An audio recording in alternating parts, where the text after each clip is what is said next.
Hello everyone. আজকে আমি আরেকটি ডেইলি স্টাডি রিচুয়াল নিয়ে ডিসকাস করব আপনাদের সামনে। আজকের ডেইলি স্টাডি রিচুয়ালের টাইটেল হচ্ছে collaboration a must among academia, policy makers and implementers. এখানে দেখেন কোলাবোরেশন এ মাস্ট এর অর্থ কী হতে পারে আপনারা একটু চিন্তা করেন। কোলাবোরেশন এ মাস্ট, এখানে কিন্তু যেহেতু আর্টিকেলের পরে আমি একদিন বলছিলাম যে article always six for noun, article always six for noun ও নাউন ইকুইভ্যালেন্ট। আর্টিকেল সবসময় নাউন অথবা নাউনের সমতুল্যকে খোঁজার চেষ্টা করে, নাউনের সমকক্ষকে কাউকে খোঁজার চেষ্টা করে। এই সেন্টেন্সে মাস্ট কিন্তু নাউন হয়ে গেছে, নাউন, এটা কিন্তু কোনো ভার্ব না, এটা সেমি মডাল অক্সিলারি ভার্বও না, মেইন ভার্বও না, এটা হয়ে গেছে নাউন। নাউন হইলে নাউনের অর্থটা কী হতে পারে? কোলাবোরেশন এ মাস্ট হচ্ছে গিয়া, এখানে শব্দ হচ্ছে গিয়া নেসেসারি থিং। কোলাবোরেশন হচ্ছে গিয়া সমন্বয়, কোলাবোরেশন হচ্ছে গিয়া অ্যাসিস্ট্যান্ট, হেল্পিং, সাহায্য কোঅর্ডিনেশন, ইন হেল্পিং, সাপোর্টিং, সাহায্য বা সমন্বয় এ মাস্ট নেসেসারি। এমং হচ্ছে গিয়া এটা, এমং হচ্ছে প্রিপোজিশন। এমং কাদের মধ্যে? একাডেমিয়া, যারা এক্সপার্ট আছে, যারা স্কলার আছে, যারা বিভিন্ন বিষয় সম্পর্কে পড়াশোনা করে একটা মতামত প্রদান করে, একাডেমিয়া, তাদেরকে বলি একাডেমিয়া। অ্যান্ড পলিসি মেকার, যারা আইন তৈরি করে, আইন প্রণেতা। অ্যান্ড ইমপ্লিমেন্টার্স, যারা প্রয়োগ যারা করে। তার মানে বলছে যে কোলাবোরেশন, সাহায্য বা সমন্বয়, এ মাস্ট নেসেসারি, অত্যাবশ্যকীয়, প্রয়োজন, এবং academia, policy maker and implementer. Academia, policy maker, ইমপ্লিমেন্টারের মধ্যে একটা সমন্বয় অতীব প্রয়োজন। টু ইমপ্লিমেন্ট রিফর্ম রিকমেন্ডেশন হচ্ছে টু ইমপ্লিমেন্ট রিফর্ম রিকমেন্ডেশন। আমরা যদি রিফর্ম মানে সংস্কারের যে সুপারিশ, এটাকে যদি আমরা ইমপ্লিমেন্ট করতে চাই, বাস্তবায়িত করতে চাই, past attitude must be discarded. অতীতের যে দৃষ্টিভঙ্গি আছে, আমাদের অতীতের যে দৃষ্টিভঙ্গিগুলো আছে, মাস্ট বি ডিসকার্ডেড, এগুলোকে প্রত্যাখ্যান করতে হবে, বাদ দিতে হবে। আমাদের বাংলাদেশের অতীতে অভিজ্ঞতা আছে, যেমন এরশাদ সরকারের পতনের পরে এরকম বিভিন্ন ধরনের একাডেমিয়া নিয়ে যে স্কলারলি ডিসকাশন করে বিভিন্ন ধরনের সমস্যার সমাধান করার কথা বলা হয়, কিন্তু শেষ পর্যন্ত কোনো ধরনের সমস্যার সমাধান করা হয় নাই। একাডেমিয়া, পলিসি মেকার, ইমপ্লিমেন্টার, এদের মধ্যে কোনো ধরনের সমন্বয় এবং কোরিলেশন, অ্যাসিস্ট্যান্ট, সাহায্য সহযোগিতা না থাকার কারণে অতীতে অনেক ধরনের সমস্যা, অনেক ধরনের সুপারিশ বাস্তবায়িত হয় নাই। এজন্য হচ্ছে past attitude must be discarded. অতীতের যে অ্যাটিটিউডগুলো আছে, এই দৃষ্টিভঙ্গিগুলোকে আমাদেরকে প্রত্যাখ্যান করতে হবে, খারিজ করতে হবে, রিজেক্ট করতে হবে, পরিবর্তন করতে হবে। এরপরে আমরা এখানে দেখতেছি একটি ছবি দেওয়া আছে। ছবির মধ্যে কি দেওয়া আছে? এই যে ছবি, এখানে লেখা আছে the disconnect between policy advice and implementation. বলছে যে পলিসি অ্যাডভাইস যারা করে, আইনের যে উপদেশগুলো আছে, এবং ইমপ্লিমেন্টেশন, এই প্রয়োগ এবং এই আইনের মধ্যে এক ধরনের ডিসকানেক্ট মানে দূরত্ব আছে, দূরত্ব আছে। এরপর যদি আমরা দেখি, এখানে আমরা পাব প্রফেসর রেহমান সুবান রেইজ এন ইম্পর্টেন্ট পয়েন্ট। বলছে যে প্রফেসর রেহমান সুবান raise N important point on Thursday তিনি রেহমান সুবান একটা ইম্পর্টেন্ট পয়েন্ট, গুরুত্বপূর্ণ একটা বিষয় তিনি উত্থাপন করেছেন এট এ বুক লঞ্চ সেরেমনি, বই উদ্বোধনী অনুষ্ঠানে। বইয়ের উদ্বোধনী অনুষ্ঠানে তিনি একটি বিষয় উত্থাপন করেছেন প্রফেসর রেহমান সুবহান, একজন academia. After years of study and research, তিনি কি বলতেছে যে যে অনেক দীর্ঘদিন পরে পড়াশোনা বা রিসার্চ করে the fundamental problem of our economy do not get solved, কিন্তু আমাদের আমাদের ফান্ডামেন্টাল মৌলিক প্রবলেম, মৌলিক সমস্যা অফ আওয়ার ইকোনমি, আমাদের ইকোনমিতে মৌলিক যে সমস্যাগুলো আছে do not be get solved, এটা সমাধান করা হয় নাই। এই বিষয়ে তিনি উত্থাপন করেছেন। তিনি বলছেন যে এটা এখনো পর্যন্ত এত পড়াশোনা করে, এত এই বিষয়ে রিসার্চ হচ্ছে দীর্ঘদিন ধরে, দীর্ঘ বছর ধরে, বছরের পর বছর রিসার্চ হচ্ছে, কিন্তু দেখা যাচ্ছে এই প্রবলেমগুলো সমাধান কাঠামোগতভাবে মৌলিকগতভাবে এটার কোনো পরিবর্তন হয়নি। Why do you have this history? উনি বলছেন কেন এগুলো আমার এই হিস্ট্রিটা, এই ঐতিহ্য, এই ইতিহাসটা আমাদের কেন? Where findings, recommendation and knowledge of researcher, expert and think tanks on crucial aspect of the country repeatedly get ignore. তিনি বলছেন কেন কেন সুপারিশ, নলেজ অফ দ্য রিসার্চার, যে জ্ঞানীদের, রিসার্চারদের জ্ঞান, এক্সপার্ট অ্যান্ড থিঙ্ক ট্যাঙ্কস, যারা যারা বিভিন্ন বিষয়ে চিন্তা প্রদান করেন, think tanks on crucial aspect of country, দেশের বিভিন্ন গুরুত্বপূর্ণ বিষয়ে রিপিটেডলি গেট ইগনোর, তারা প্রত্যাখ্যাত হচ্ছেন, তাদেরকে নেগলেক্ট করা হচ্ছে, তাদেরকে তাদেরকে কনসিডারেশন নেওয়া হচ্ছে না। অ্যান্ড শুভড অ্যাসাইড হচ্ছে মানে ধাক্কা দিয়ে ফেলে দেওয়া, মানে দূরে ফেলে দাও, দূরে সরিয়ে দাও ধাক্কা দিয়ে। শুভড অ্যাসাইড বাই পলিটিক্যাল লিডার্স, এবং রাজনৈতিক দলের পলিটিক্যাল লিডার্স বা রাজনৈতিক নেতাদের দ্বারা তারা প্রত্যাখ্যাত হচ্ছেন, তাদেরকে ধাক্কা দিয়ে দূরে সরিয়ে দেওয়া হচ্ছে। অ্যান্ড ইমপ্লিমেন্টার্স, এবং এবং প্রয়োগকারী যারা আছে, প্রয়োগকারী ব্যক্তি দ্বারা, তাদের মাধ্যমেও দেখা যাচ্ছে এই একাডেমিয়াদেরকে প্রত্যাখ্যান করা হচ্ছে। তার মানে পলিটিক্যাল লিডার, ইমপ্লিমেন্টার্স যারা প্রয়োগ করেন, প্রয়োগকারী ব্যক্তি, প্রয়োগকারী এবং রাজনৈতিক ব্যক্তি দ্বারা দেখা যাচ্ছে এই যে রিসার্চারদেরকে কি করা হচ্ছে, নেগলেক্ট করা হচ্ছে, দূরে সরিয়ে দেওয়া হচ্ছে। মানে এই জায়গাটা তিনি উত্থাপন করেছেন কে? প্রফেসর রেহমান সুবহান। এরপরে দেখি, পরে যদি আমরা দেখি, we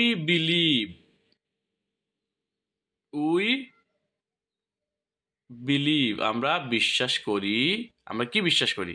that the answer lie in the fact, বলছে আনসার, উত্তর রয়েছে ইন দ্য ফ্যাক্ট, ঘটনার মধ্যে। That there is a basic disconnection, there is a basic disconnect, মানে মোটামুটি বেসিক মৌলিক, মানে ডিসকানেক্ট, দূরত্ব, among the academia, political leaders and bureaucrats মানে হচ্ছে গিয়া আমলাতন্ত্র, যারা মানে ইমপ্লিমেন্টার যাদেরকে বলা হয়, ব্রুকেটস in the country.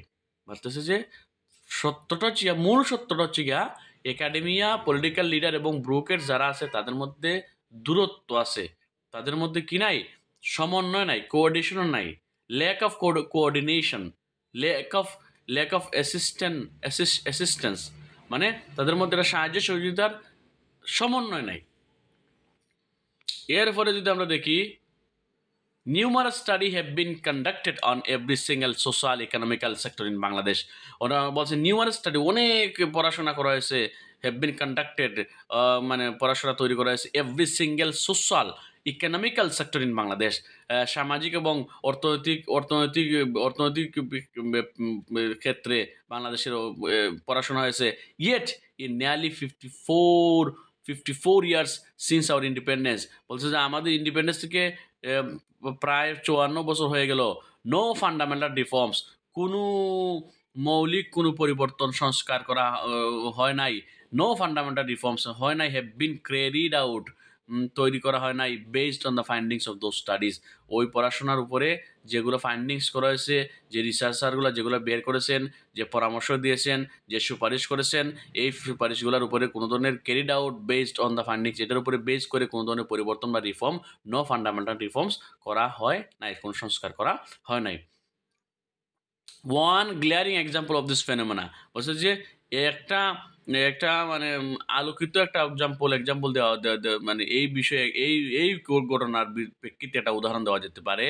One glaring example of this phenomena is the recommendation of the 29 task forces created.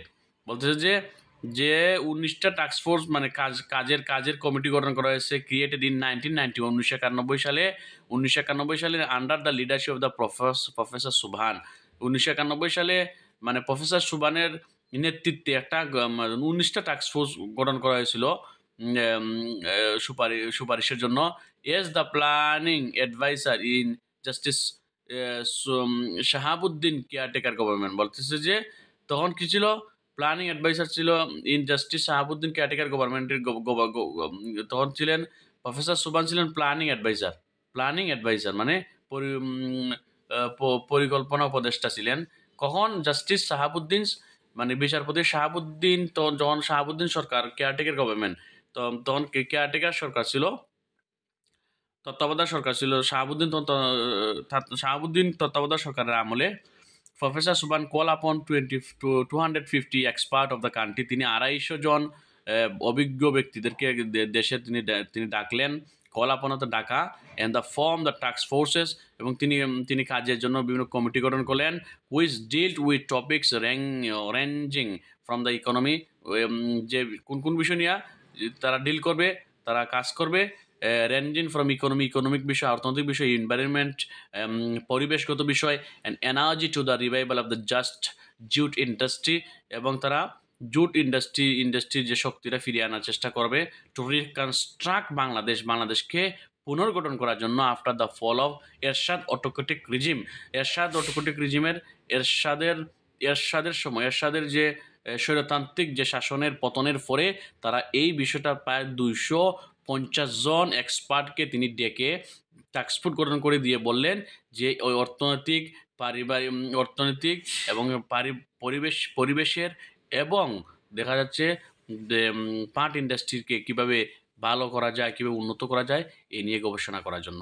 হাওয়ার none of the succeeding elected government, বলছে যে কোনো ধরনের পরবর্তী নির্বাচিত সরকার, none of the succeeding elected governments which including, যেখানে কে ছিল, both Awami League and the Bangladesh National Party BNP, implement the recommendation is the task force.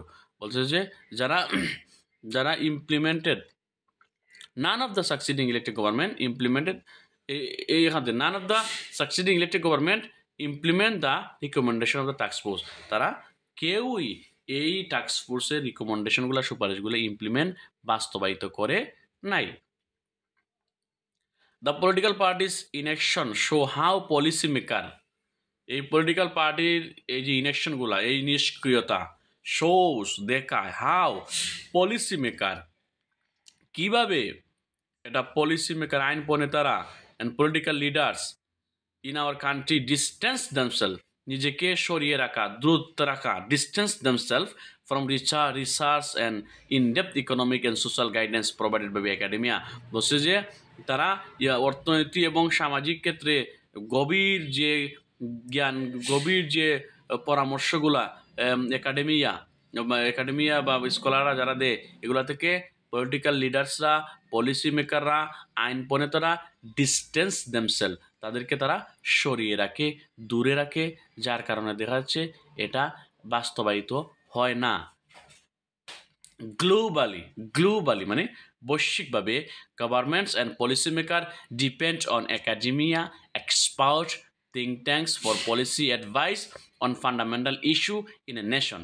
বলছে যে গভর্নমেন্ট এবং পলিসি মেকার যারা আছে ডিপেন্ড অন একাডেমিয়াদের উপর তারা ডিপেন্ড করে, নির্ভর করে, এক্সপার্টদের উপর তারা নির্ভর করে, থিঙ্ক ট্যাঙ্কস যা চিন্তা প্রদান করে তাদের উপরে নির্ভর করে, ফর পলিসি অ্যাডভাইস কোনো আইনের উপদেশের জন্য, আইন তৈরি করার উপদেশের জন্য, অন ফান্ডামেন্টাল ইস্যু কোনো নির্দিষ্ট যে কোনো ইস্যুতে ইন এ নেশন একটা জাতির। ওদের সারা পৃথিবীতেই দেখা যাচ্ছে কোনো জাতির কোনো মৌলিক কোনো বিষয়ে যদি কোনো মতামত প্রয়োজন হয়, কোনো আইন তৈরি করতে হয়, আইনের উপদেশ যদি লাগে, পলিসি অ্যাডভাইস যদি লাগে, তখন কোথায় যেতে হয়?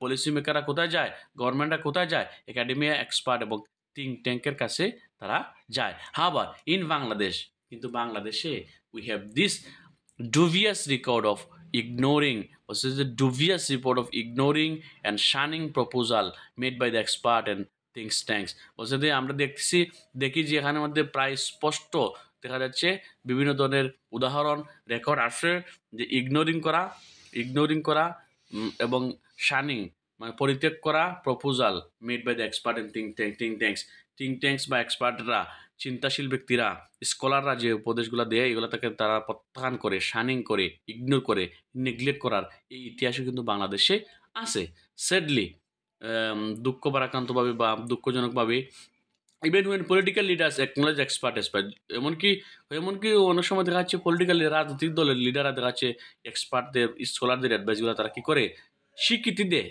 The proposal face obstacle from the policy implementer the bureaucrats কিন্তু দেখা যাচ্ছে পলিসি ইমপ্লিমেন্টার যারা আইন প্রয়োগকারী যারা আমলা দ্য ব্যুরোক্রেটস মানে আমলাদের কাছে দেখা যাচ্ছে বিভিন্ন সমস্যা ফেস অবস্টাকল সমস্যার সম্মুখীন হয় প্রস্তাবগুলা পলিটিক্যাল লিডার বাস্তবায়ন করতে চায় কিন্তু দেখা যাচ্ছে আমলারা বাস্তবায়ন করতে চায় না দে ফোন লেট দেয়ার নেরো মাইন্ডনেস তখন তারা অনেক সময় দেখা যাচ্ছে তারা সংকীর্ণ মনোভাব প্রকাশ করে গেট ইন দ্য ওয়ে এই বিষয়ে to choose promote mega project তারা মেগা প্রজেক্ট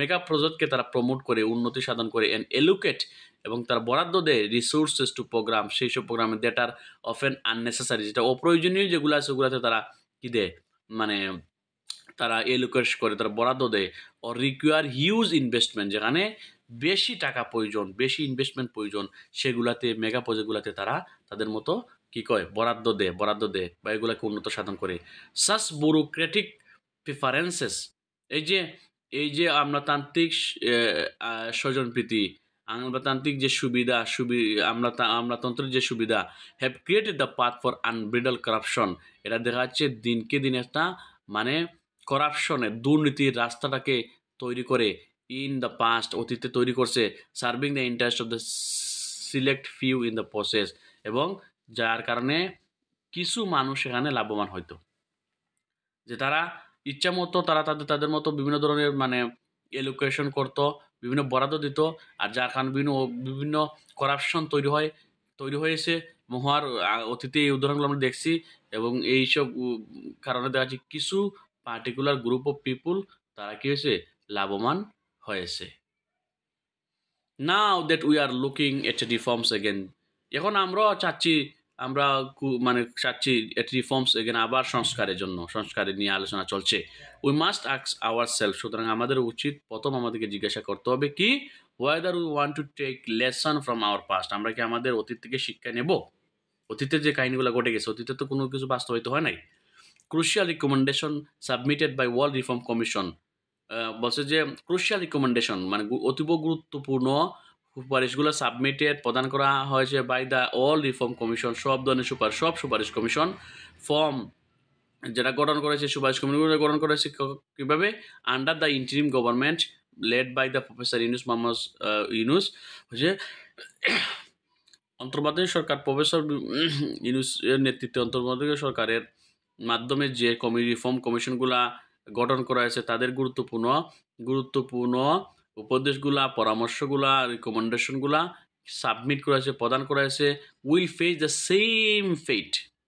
একই ধরনের ভাগ্য মোকাবেলা করবে কোন ভাগ্য যে গতিতে যে এই বিভিন্ন ধরনের সুপারিশ দেওয়া হইলেও কিন্তু এটা বাস্তবায়িত হয় নাই প্রিভিয়াস এক্সপার্ট প্রপোজাল যেভাবে অতীতের বিভিন্ন এক্সপার্টদের প্রস্তাব if we fail to establish a line of communication যদি আমরা ব্যর্থ হই to establish a line of communication একটা লাইন কমিউনিকেশন একটা যোগাযোগের একটা রাস্তা যদি তৈরি করতে না পারি অ্যান্ড একটা রাস্তা টুয়ার্ডস দ্য অ্যাডহারেন্স অ্যান্ড কমিটমেন্ট মানে একসাথে থাকা অ্যান্ড কমিটমেন্ট প্রতিজ্ঞাবদ্ধ হওয়া among the 3 tyres of our society 3 tyres মানে 3 শ্রেণীর অফ আওয়ার সোসাইটি আমাদের সমাজের 3 শ্রেণীর সাথে যদি একটা কমিটমেন্ট একটা অ্যাডহারেন্স একটা সমন্বয় যদি একটা কোলাবোরেশন যদি না তৈরি করা যায় লাইন অফ কমিউনিকেশন যদি তৈরি করা না যায় তাহলে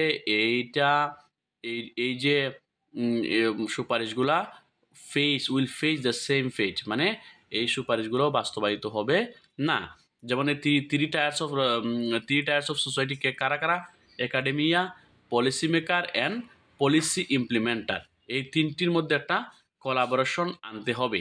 the distance between this 3 tyres must be reduce.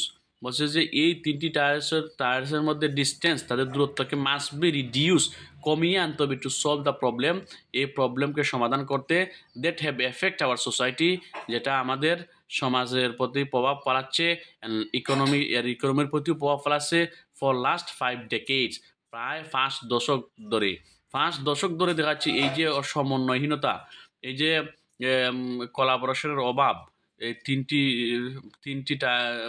তিন শ্রেণীর মধ্যে, একাডেমিক ইয়া পলিসিমের ইমপ্লিমেন্টারদের মধ্যে, এটা দেখা যাচ্ছে আমাদের সমাজের মধ্যে একটা প্রভাব পালাচ্ছে। এর জন্য এইগুলার মধ্যে একটা সমন্বয় আমাদের আনতে হবে। ধন্যবাদ সবাইকে আজকের এই আলোচনা শোনার জন্য। আমি আশা করি আপনারা যারা উপকৃত হচ্ছেন তারা এই ভিডিওটা শেয়ার দিয়ে অন্য যারা এভাবে ইংরেজি শিখতে চাচ্ছেন, কিছু না কিছু জানতে চাচ্ছেন, বা ডেইলি স্টারের আর্টিকেল পড়তে চাচ্ছেন, তাদেরকে সুযোগ করে দিবেন। আমি আশা করব আপনারা ভিডিওটি শেয়ার করবেন। ধন্যবাদ সবাইকে।